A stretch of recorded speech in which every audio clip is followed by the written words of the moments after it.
Salam alaikum, j'espère que couchez la basse. Ça faisait longtemps. En plus, t'es parti faire un petit coucou à Couscous Lady. Je suis jaloux, ça se fait pas. Bah oui, t'es parti lui faire un petit coucou après la vidéo qu'elle m'a faite. Sauf que par la suite, je l'ai réfuté. Et qu'est-ce qui s'est passé à ton avis? Bah elle fait comme toi, tout goudou. Quand je lui poste un commentaire respectueux, j'ai répondu à la vidéo que tu m'avais faite. Le commentaire, il disparaît. Ça te rappelle des choses, n'est-ce pas? C'est quand même bizarre. Oui, parce que supprimer les commentaires des gens qui insultent, qui trollent et qui font des hors-sujets, c'est tout à fait normal. Par contre, supprimer le commentaire d'une personne dont tu viens de faire une vidéo et qui te dit « Bonjour, j'ai répondu à la vidéo que tu m'as faite », tout goudou, là ça se fait pas. Bon allez, c'est pas grave, hein. De toute façon, les points communs entre toi et Couscous Lady, à part le fait de supprimer les commentaires, bah il y en a plein. Hein. Par exemple, quand on parle du Talmud et de la Torah, bah il y a plus personne. Vérifiez! Ah non, on n'attaque pas les musulmans, jamais de la vie. Non, on attaque juste les violences qu'il y a dans les textes islamiques. Mais bizarrement, quand on retrouve ces mêmes violences, entre guillemets, dans la Torah, le Talmud et que c'est puissance 10, bah il y a plus personne, il n'en faut pas toucher. C'est quand même bizarre. Bon, petite parenthèse, et je reviens à toi, Oukasha, dans quelques secondes. Samedi dernier, j'ai fait un live sur la sourate numéro 55, et chaque semaine, je choisis une sourate où on médite ensemble, et on choisit dans cette sourate-là une ambiguïté souvent citée par les islamophobes. Le live est disponible sur la chaîne YouTube du collectif Al-Hanifiya, et dedans, on avait parlé d'une ambiguïté que t'avais citée toi dans ton livre. Et donc, la contradiction, c'était le verset numéro 39 de la sourate 55, qu'on va retrouver dans le livre de l'expert en contradiction coranique, bien évidemment, et ce verset qui dit « Ni aux hommes ni aux djinns, on ne posera des questions à propos de leurs péchés ». C'est aussi confirmé dans la sourate numéro 28, au verset numéro 72, les criminels ne seront pas interrogés sur leurs péchés. Or, nous avons, par exemple, sourate 7, verset 6, nous interrogerons ceux vers qui furent envoyés des messagers. Nous avons aussi, sourate 16, verset 56, vous serez certes interrogés sur ce que vous inventiez. Sourate 29, verset 13, ils seront interrogés le jour de la résurrection sur ce qu'ils inventaient. Et sourate numéro 37, verset 24, arrêtez-les car ils doivent être interrogés.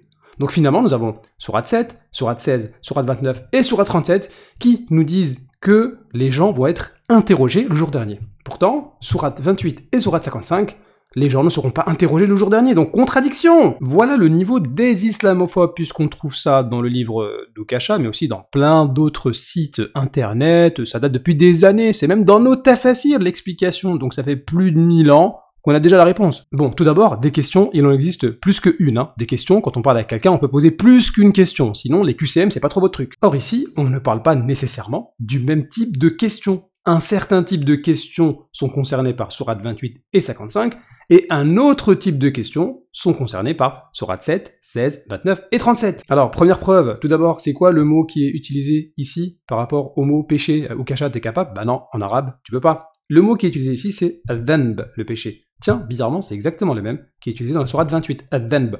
Donc quand on parle d'interrogation avec péché en utilisant le mot arabe ad-dhanb, c'est uniquement dans la sourate 28 et 55, alors que ici, le mot dhanb n'est pas utilisé, ni là, ni là, ni là. Ah, donc déjà ici, on avance un petit peu. On voit qu'il y a une catégorie de questions concernées par ces sourates-là, et une catégorie de questions concernées par ces deux autres sourates-là. Alors maintenant, quel type de questions sont concernées par les 4 premières sourates ici? Eh bien, les gens seront interrogés à cause de ce qu'ils ont fait. Comment avez-vous osé pu commettre ce type d'action? Donc, interrogation dans le sens de blâme. Et c'est ce que nous avons dans ces 4 sourates-là. Et on le voit clairement, par exemple, dans la sourate numéro 37. Ils doivent être interrogés. Pourquoi ne vous portez-vous pas secours mutuellement? Donc, c'est une question de blâme. Comment avez-vous pu oser? Eh bien alors, pourquoi est-ce que vous n'arrivez pas à vous sortir de cette situation-là? Donc, c'est des questions de blâme. Donc, les gens seront interrogés